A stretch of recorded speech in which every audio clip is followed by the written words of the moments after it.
Hey, how are you? My name is Wayne Foreman and I'm the CEO and founder of CDF. And today I wanted to talk to you about ProBuilder. It's our version 3.0 and we're super excited about it. Can't wait to show you, can't wait for you to go through it yourself. And so just wanted to take you through it to explain the steps that we go through and how we do it and why we're so excited about it.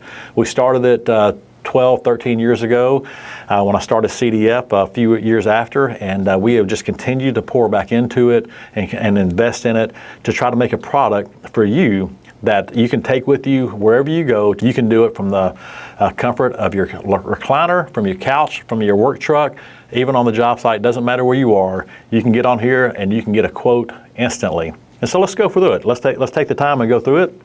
What I want to do is I'm going to build a wood door for us first. And so when you get to our home landing page, you can get on here and it says, it gives you the option of choosing the product that you want to get started. You can do metal doors, wood doors, storefront doors, metal building doors, frame only, and hardware. And just be on the alert because as time goes, you'll start seeing more things get added to it. But right now, those are your options. And so we're going to go into wood doors. You know why? Because I like the wood doors. I like how it just gives the appearance of all the wood doors. And so we do that, make that click. The next thing it says is select your product, whether you're going to do a door only, a frame only, or both. I'm going to choose both because I like going through the package, and that way you can get your frame, door, and hardware all in one package. One thing that when you do it that way, you know that the frame and the door are going to fit, and you know that your hardware is going to be exactly what you need for that opening. And that way everything is prepped the way you want it, and it's going to come to you exactly the way you need it to be. And so we click on that. Do you need a single door, a double door? Well, I'm going to choose single this time, and we're going to go, after we choose the single door, now we're going to go to the wall type. It gives you the type, the options to do a drywall door wood stud, a drywall door metal stud, or block wall existing, block wall not built for maybe like a welded frame or something like that. And then if you choose, I don't know, well then we're going to make that decision for you, and we're going to take you through the process of doing just a drywall door with wood studs. And so that's how we're going to look at that. But it gives you just an option to get maybe a basic quote if you're trying to get something so you can do an estimate. So we're going to try to help you out as much as possible. But it'll be a standard kind of opening if we do it as an I don't know. So we're going to choose the drywall wood stud. And so then you have your wall thicknesses. Gives you great examples, great pictures of what you need to look at. So that we're trying to make it very user-friendly, make it to where when you get on here and you look at it, you'll know exactly what you're choosing. So the most popular, and we're going to give you a most popular option so you'll know kind of what's out there, what's going to go the quickest, and what most people build their framing out in. And so we're going to choose a 2x4 with 5/8 drywall on each side. And that's going to be a 4 7/8 thickness. So we're going to choose that one. We have several other thicknesses, and you're going to have a different type for your wood studs. You're going to have a different type of frame for your metal studs, for your brick openings and block openings. And so we try to make it very user-friendly, make it easy to understand. We have great images. I've always said a picture is worth 1,000 words, and the images that we give you to choose from are going to make it really easy for you. And then over on the right side, as you're making these selections, we're building a door for you inside of that exact wall. So right now we said a drywall wood stud. If you look at the image to the right, you're going to see a wood door and a metal frame with the drywall wood stud wall around it. So you're seeing what you're going to be putting this in. And so it just makes it a lot easier. So I'm going to choose that 4 7/8 frame. And then it's going to be, now that we know what it is, it's going to be a drywall knockdown frame. Now we're going to go to the width and the height. So we're just going to make it very easy. Hey, what's most popular? It's going to be a 3.0 door, 36-inch door. Your nominal width is going to be 35 3/4, just like a 2x4. A 2x4, if you look at it, it's 2 inches by 4 inches. Well, the nominal width of a 2x4 is 1.5 by 3.5. It's always undersized. Same way with the door. If you're going to do a 36-inch opening, your door has a fit in that opening when it closes. So the door is going to be 35 3/4, your actual width of that door. Same way on the height. If it's a 7.0 height door, it's going to be a little bit undersized, or a 6.8 door, it'll be a little bit undersized. So everything swings and fits perfectly on that. We're going to choose a 3.0 door.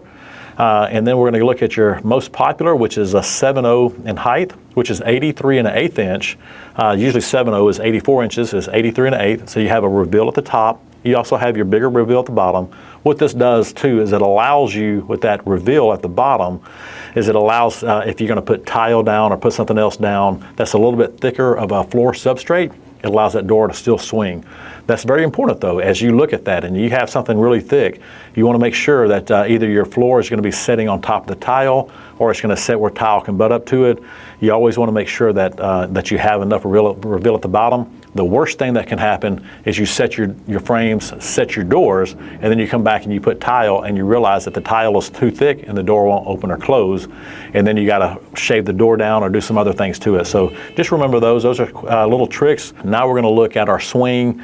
Which way does this door swing? We want to make it very user-friendly for you. So it's left hand reverse, or right hand reverse. We'll choose a left hand on this one, and then select a fire rating. So we can either do a non-rated, 20-minute, 45-minute. Wood doors can go up to 90-minute rated. Metal doors can go up to 3-hour rated. So if someone says, hey, I'm going to give you a 90-minute door on a metal door, a 90-minute for this price, and a 3-hour rated for a little bit more of a price, just remember, a 90-minute and a 3-hour on a metal door are the exact same door. So don't let anybody fool you. We want to make sure that you get the right door at the right price all the time, but we're going to make sure you get the right product. And so I'm going to choose a 90-minute wood door here. That's going to be a mineral core door. It's going to look like it has chalk on the inside, so just know that. Then our next thing, after we have chosen that, we're going to go to stain. So with us, we're going to give you the option to look at different stains. So right now what I've got 9 different options in the stain. Most popular would be like an unfinished door. So you can stain it, you can paint it, you can do whatever you want to with it. If I were you, I would choose a stain. We have a great staining department. I would put them up against any manufacturer in this country. And when you get it, you're going to get a really nice finished door. Gives you more of an eggshell finish to it. Really goes nicely with cabinets and everything else that's going to be around it. So we do a really, really good job with it. Have all the colors. So if you pick mahogany, when you look over at your door on the right-hand side, like I said, when you're building the image, that door is going to be mahogany. And so you can just go through and just click all the colors and see what color that you really like. Gives you great options and gives you a great visual, so you know when you're getting it that you're going to get the door that you want. Ebony is a good one as well, but what I'm going to choose today is I'm going to go with that mahogany door. I think it looks pretty nice, so we're going to go with it. Now we're going to go and get our glass and our louver. So now that we're in a 90-minute fire-rated door, we're not going to give you the option for tempered glass. We're not going to give you the option for insulated glass. We're going to give you the option for a 1/4-inch safety wire glass, but there are limited sizes when you do it on a 90-minute door. So you're only on 100 square inches. So a 4x25, a 10x10, it's the visible glass that you're looking at. So it may say a 12x12. Well, the visible glass that you actually see has to be 100 square inches or less. So in a wire safety glass, you're going to be limited to small pieces. Or you can go with a 1/4-inch Pyre and Platinum glass. That's a fire-rated glass. It's a clear glass as well. Now it is more expensive when you do it, but it can give you a full glass look and give you everything that you want. So I chose the Pyre and Platinum because we're going to look at big glass. How about that? The most popular that people will use is the 4x25 glass that's over on the side. Imagine a school door when you're going down a corridor of a school, and you look in the classrooms, you always see that long skinny glass that's right above the lock. That's like the 4x25. That's what a lot of people will use and things like that. You might see that even at a hospital sometimes. Well, this time we're going to do is we're going to go for a 24x60 with the Pyre and Platinum. Next, we're going to choose our hardware. So you're going to either do what type of hardware goes on this door. It's going to be a lever set, just a regular lever set. It's going to be a mortise lock, or it's going to be an exit device. Those are the 3 options that we're going to give you. Based off those options, we'll see what the next selection would be, right? So I'm going to choose a lever set. That's going to be your most basic option. It's going to be the least expensive option for you to use as well. So we're going to do that. And then we're going to add hardware. So you get 2 options here. You either have your own hardware that you're going to reuse hardware, or you're going to add hardware to it. So you've got your frame, you've got your door, and now you can add your hardware. Well, I'm going to choose add hardware. Since we've already chosen the cylindrical lock, now what it's going to do is it's going to give you the options of your functions. So like an entry function or a passage or a privacy. And if you start thinking about, well, what do these functions mean? Entry function, imagine that as being like the front door of your house. A passage, imagine that being your closet. It can't lock either way. It's just going to there's no way to lock it. And a privacy, that's going to be like a bathroom, like it says on here, where you can actually go in and lock it. But from the outside, if you have to get in an emergency, somebody's hurting on the inside, you can put a little pin inside of there and it'll pop the lock and you can get in. So it's not actually locked, but it's kind of semi-locked, I guess you could say.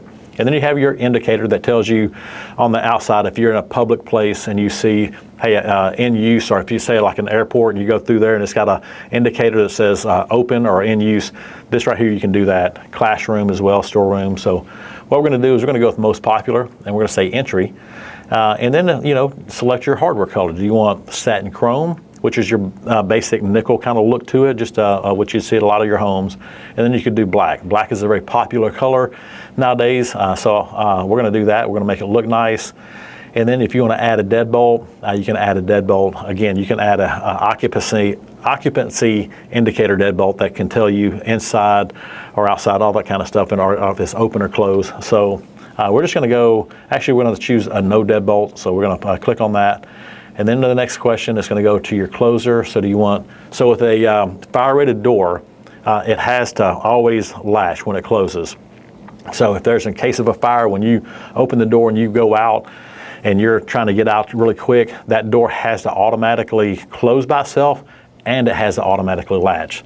So one thing that so we can put a spring hinge, or we can put a closer on there. So when you open it up, it latches. What you can't do is you can't put a push-pull on a fire-rated door because it doesn't have a way to latch. So when it latches, if a fire comes and wind or whatever it is, that fire pushes against it, it can't blow it open. With the push-pull, it blows it open, the fire gets to the other side.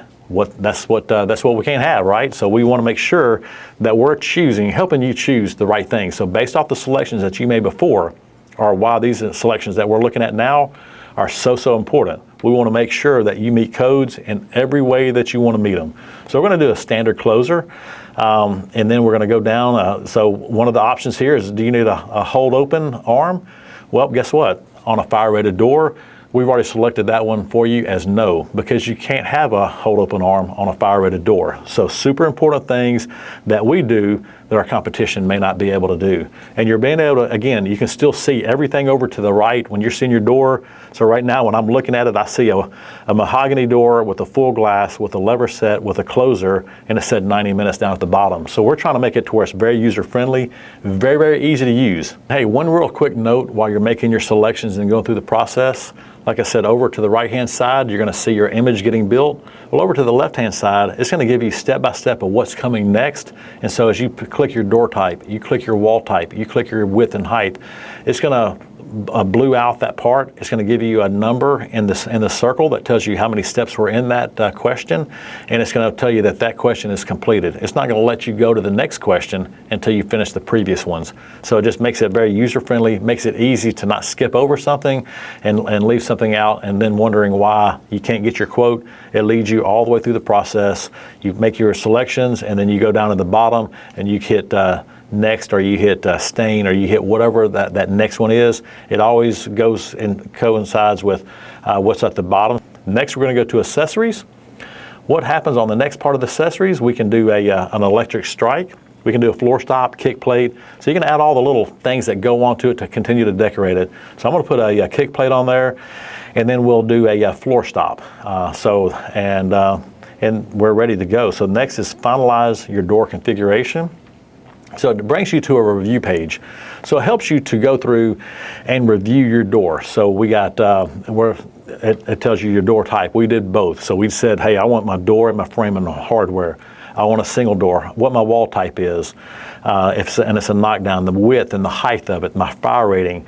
It's got my stain, it's got my glass, it's got my louver, it's got all of my hardware, everything, all the selections that I just made. And guess what? If you get over here and you look and you say, that's not exactly what I want, and I want to make a change, over beside whatever selection it is, you have an edit button. So you can click on that edit button and you can go back to that question and you can answer that question again. The one thing that will happen though, if you edit at the beginning because you want to change your size or you want to change something on that door, you probably will have to go through and make those selections all over again, because based off the selection may determine that other selections down the path, and so you'll have to really kind of build that door over again, which is no problem, because guess what? It's a very easy system to use and very user-friendly. So once you find out that, hey, this is the exact door I want, at the very top it says enter your door number or name. So this is where you can name your package, right? You can name it whatever you want to name it. You can name it however many you want to name it. So if you're looking at blueprints and you say, hey, I got 6 or 7 doors that are exact same. So I'm going to do A101, comma, A104B, comma, however, I would space it out and do it that way. And then I'd go over to the quantity and I'd put how many doors that you have in that quantity.